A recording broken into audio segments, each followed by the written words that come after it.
Cyber ठकेई मामला रे Koraput cyber थाना पुलिस को एक बड़ सफलता मिली।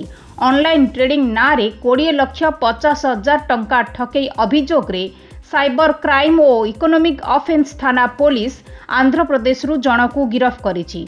अभियुक्त जनक हेले सीदारापू तमैया।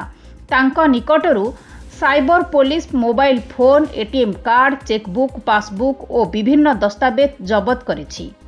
अभियोगकारी राजेश पात्र फेसबुक रे संजना श्री नामक महिला सह परिचित होइथिले। परे व्हाट्सएप माध्यम रे ऑनलाइन ट्रेडिंग रे लाभ हेबो बोली संजना श्री अर्थात अभियुक्त सीदारापू तमैया अशोक को प्रलोभित करथिले। एहा परे अशोक को विभिन्न खाता को टंका पठाइबाकू कहिथिले।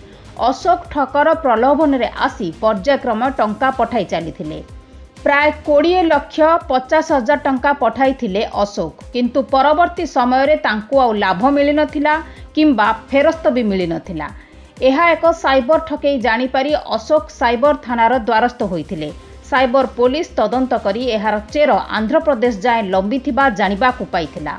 शेषरे आंध्ररू अभियुक्त सीदारापू तमैयाଙ୍କୁ गिरफ करा जाइछि।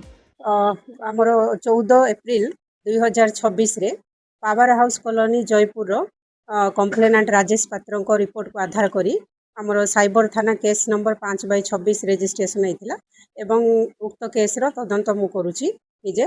एवं तदंत समय आम जाना पाइलु जे जो फ्रॉड टंका 20,50,000 टंका जो फ्रॉड होता से 4टी बैंक अकाउंट को जाइथिला। से 4टी बैंक अकाउंट मध्यरु 7,50,000 गोटे सालूर व्यक्तिर अकाउंट को जाइथिला बोली आमे जानिबा पाइलु एवं ताहा थिला एक्सिस बैंक रो अकाउंट। तो आमे तांकर बैंक रजिस्टर मोबाइल नंबर को ट्रैकिंग कलु एवं जानिबा पाइलु जे सेही नंबरटा सालूर रे देखौची। तो आमे एसपी सार को सहित डिस्कशन कला परे गोटे टीम फॉर्मेशन करी सालूर प्रोसीड कलु एवं सालूर रे आमे सेही एक्सिस बैंक अकाउंट होल्डर जा अकाउंट को 7,50,000 टंका आम कंप्लेनेंट रो जाइथिला सेही लोक को आमे खोजिलु एवं आमे तांको पाइलु मध्य।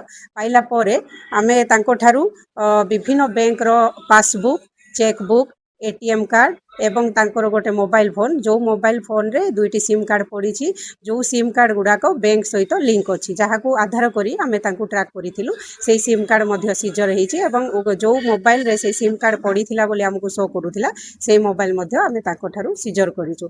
जो 7,50,000 टंका तांको अकाउंट रे क्रेडिट हेइथिला विक्टिम रो से पैसा को से एटीएम रे 1,49,000 विड्रॉ करिसंती एवं रेस्ट 6 लाख रुपीस से जाइकी चेक रे बैंक रे निजे विड्रॉ करिसंती। अभियुक्त निकटरू mobile phone, ATM card, chequebook, passbook और विभिन्न दस्तावेज जबत करा जाइछि।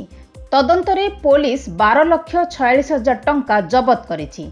सेथि मध्यरु 4 लाख टंका अभियोगकारी को एपर्यंत फेरस्त करा जाइछि। घटना रे पुलिस अधिक तदंत जारी रखिछि। जयपुररू मनोहर त्रिपाठी रिपोर्ट, खबर ओडिशा।